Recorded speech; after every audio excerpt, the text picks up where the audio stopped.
Kua puta tētahi pūrongo e whakapātaritari ana i te manatū Pirihimana, mo te ngoi kore o rātou ki te rangahau tika i ngā take tūkino tamariki i te Wairarapa.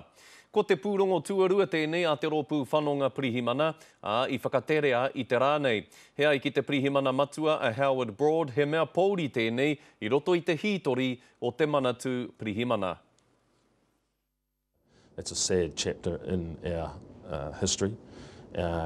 Putting that right has been a very important part of our work over the last several years, and I'm pleased to see that the report reflects that we have completed all the recommendations that the IPC made in its preliminary report. We've completed the actions that I additionally asked of my investigative staff, and I'm confident about the future.